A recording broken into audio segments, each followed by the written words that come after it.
4 PM news network में दोस्तों आपका स्वागत है। मैं हूं आपके साथ राशिद ज़हीर। एक दो रिपोर्ट्स आपके सामने रखने आया हूं और देख लीजिएगा कि हालात बद से बदतर हो गए हैं या नहीं। और ये रिपोर्ट कांग्रेस आई सोनिया गांधी के ऑफिस से नहीं है, राहुल गांधी के ऑफिस से नहीं है, 10 जनपद से नहीं है। ये देश के जो बड़े बड़े विभाग हैं उनका जारी किया हुआ डेटा है, जो देश के बड़े बड़े गोदी मीडिया के अखबार भी छापने के लिए मजबूर हैं। आपके सामने एक ये पैराग्राफ आ रहा होगा, एक ये इसके अंदर आपको लग रहा होगा ऊपर हरा है, बीच में पीला है, नीचे हरा है। क्या है ये? ये मैं आपको दिखाता हूँ।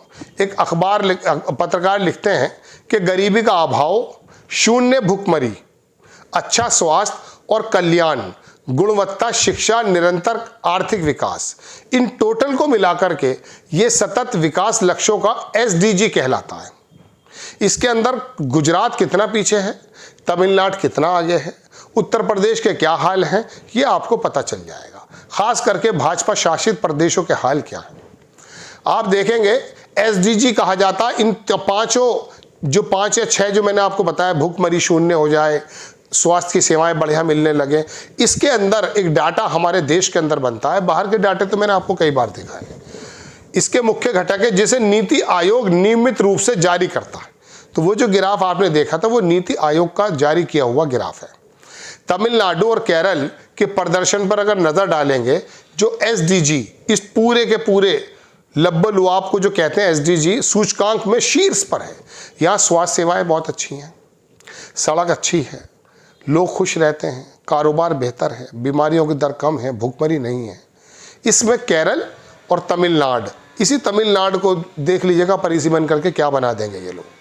ये दोनों राज्य भाजपा द्वारा सबसे अधिक आलोचना का सामना करते हैं, लेकिन नीति आयोग की अपनी रिपोर्ट के अनुसार ये दोनों राज्य SDG मापदंडों पर शीर्ष पर हैं। और उत्तर प्रदेश कहाँ पर है? आप 2 मिनट सब्र रखिए, पता चल जाएगा।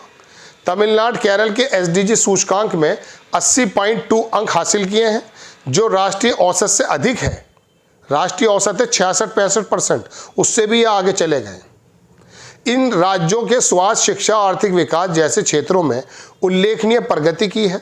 गुजरात मॉडल की बहुत चर्चा की जाती है, बड़ा ड्रामा किया गया था 2014 में। गुजरात को बना दिया है यूं और यूं। अरे वहाँ तो पोर्ट है भाई, पहले से कारोबार होता है।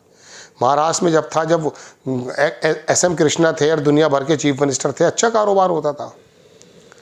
गुजरात मॉडल की बहुत चर्चा की जाती है, लेकिन वो इस तालिका में अनेक राज्यों से पीछे है और राष्ट्रीय औसत से सिर्फ 2 अंक अधिक है, ज़्यादा नहीं है। दुनिया भर का पैसा लगाने के बाद, दुनिया भर की बंदरगाहें और स्मार्ट सिटी लगाने के बाद, गुजरात औसत में जो औसत निकाला गया पूरे देश का, उससे 2 अंक ज़्यादा है। 66 की जगह 68 होगा। हिंदी पट्टे के राज्य निराश करते हैं। बिहार तो खैर बुरी हालत में है ही, राष्ट्रीय औसत को बिगाड़ने में इनका उल्लेखनीय योगदान है। ये दक्षिण के दोनों राज्यों की उपलब्धि यह है कि वो SDG मापदंडों पर शीर्ष पर हैं। वह वहाँ की राजनीतिक पार्टियों की नीतियों और कार्यक्रमों की सफलता को दर्शाता है।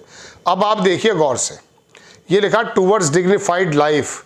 इसके अंदर वही घटक हैं जो मैंने शुरू में पढ़ा, नो पॉवर्टी, जीरो हंगर, ये तमाम चीज़ें। अब नीचे आ जाइए, इंडिया का जो औसत है वो 66 है और टारगेट 100% रखा गया था। इसमें आप देखेंगे केरला 80.2, तमिलनाडु 80.2, पंजाब 77, उत्तराखंड चूंकि छोटा है, भाजपा प्रशासित जरूर है, कांग्रेस भी आ जाती, छोटे प्रदेशों में ज़्यादा तरक्की होती है, 77, गोवा में 75, हिमाचल में 74, कांग्रेस की सरकार है लेकिन छोटा प्रदेश है, मिजोरम, ये सब देखें, सिक्किम 72, कर्नाटका 71, आंध्र प्रदेश 70, मणिपुर 69, राजस्थान 69, गुजरात 68, ये है 66 से 68। अभी हमारा उत्तर प्रदेश नहीं आया। त्रिपुरा, महाराष्ट्र भी 67 है, बड़ा प्रदेश है जबकि। अरुणाचल प्रदेश 65। अब आइए ज़रा पीले रंग के इसमें, वेस्ट बंगाल 64। दुनिया भर के आरोप रखते हैं वेस्ट बंगाल को, उत्तर प्रदेश से ज़्यादा है 64, और उत्तर प्रदेश 56, नागालैंड 61, उड़ीसा 61, छत्तीसगढ़ 59, आसाम भी 57 है, झारखंड भी 57 है, मध्य प्रदेश जिसके बारे में क्या क्या बातें नहीं है, क्या कितना कर्जा ले रखा शिवराज चौहान ने, अब तो दूसरे आ गए। खैर, मेघालय, उत्तर प्रदेश अब आया 56.4, बिहार 43, हमसे ठीक नीचे बिहार ही है, ज़्यादा कोई दूर नहीं है। फिर चंडीगढ़ आ जाता, दिल्ली, चूंकि ये यूनियन टेरिटरी हैं, इनका अलग हिसाब है, ये सारी बेहतर हैं यूनियन टेरिटरी, चंडीगढ़, दिल्ली, लक्षद्वीप, 73 वगैरह, ये हाल है जी हमारे। अब आपसे क्या कहा जाता, 4 लाख नौकरियां दे दी, 6 लाख नौकरियां दे दी, उत्तर प्रदेश को उत्तम प्रदेश बना दिया, क्या क्या बताया जाता है। और देश के हालात ये हैं, ये वाली रिपोर्ट्स आती हैं, दूसरे दिन पुरानी हो जाती हैं। एक छोटी सी घटना मंदिर और मस्जिद से लेकर के सारे के सारे राष्ट्रीय चर्चा होने वाली जो खबरें हैं उन पर पानी फेर देती है। दोस्तों, बात यह है कि ये अखबारात अपनी मजबूरी के साथ इन रिपोर्ट्स को शाया तो करते हैं, प्रकाशित तो करते हैं, लेकिन यकीन मानिए ये भी उसका ढिंढोरा ऐसे नहीं पीटते जैसा कि इसका हक है। रोज़ाना इसके बारे में चर्चा होने लगे, टीवी पर बैठकर बात करने लगे। कब तुम्हें सुधीर चौधरी इस तरह की बात करते हुए दिखाई दिया है? बताइए, गोदी मीडिया के जो एंकर हैं, अगर इस तरह की रिपोर्ट्स को लेकर देश के बुद्धिजीवियों को बिठाकर बैठ जाएं कि भाई आंध्र प्रदेश में या उत्तर प्रदेश में आखिरकार वजह क्या है, आंध्र प्रदेश के कुछ जिम्मेदार मंत्रियों को बुला लें, कुछ अधिकारियों को बुला लें और कुछ ऐसे लोगों को बुला लें जो बिल्कुल न्यूट्रल नज़र रखता हो और वो ये बताए कि साहब अगर इसमें ऐसा काम हो जाए तो ऐसा हो जाएगा। उसमें सरकारी पक्ष के लोग उनको रोकें। अरुण जेटली किसी ज़माने में कॉनक्लेव में जब आया करते थे तो अपने साथ टेक्नोक्रेट्स को लेकर आया करते थे, वो जवाब देते थे हर बात का, लेकिन बाज़ मरतबा टेक्निकल कुछ बातें वो अपने अधिकारियों से कहलाते थे। कितनी अच्छी बात है। आज तो विदेश मंत्री भी एक है, प्रधानमंत्री भी एक है, फाइनेंस मिनिस्टर भी एक है। जो भी उपलब्धि की बात आएगी, झूठी या सच लेके वही आदमी आएगा आपके सामने। फिर रखा क्यों है इन्हें? राजनाथ सिंह कहाँ दिखाई देते हैं? देशों में विदेश मंत्री का रोल ही नज़र नहीं आता। बताइए, हर जगह तो आप ही की तूती बोलती है, देश का मीडिया आप ही को सिर पे रख के घूमता है। फिर ये रिपोर्ट्स के बारे में भी आप बात क्यों नहीं करते? कीजिए, अपने चीफ मिनिस्टर से कहिए।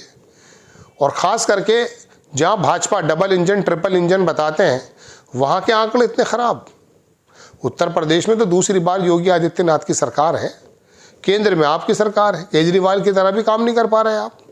केजरीवाल ने इतने बंधनों के बावजूद भी कुछ करके तो दिखाया था। पता चलेगा धीरे धीरे दिल्ली प्रदेश में, देखिएगा क्या हाल होगा, पता चल जाएगा केजरीवाल शीला दीक्षित ने क्या किया था दिल्ली के लिए।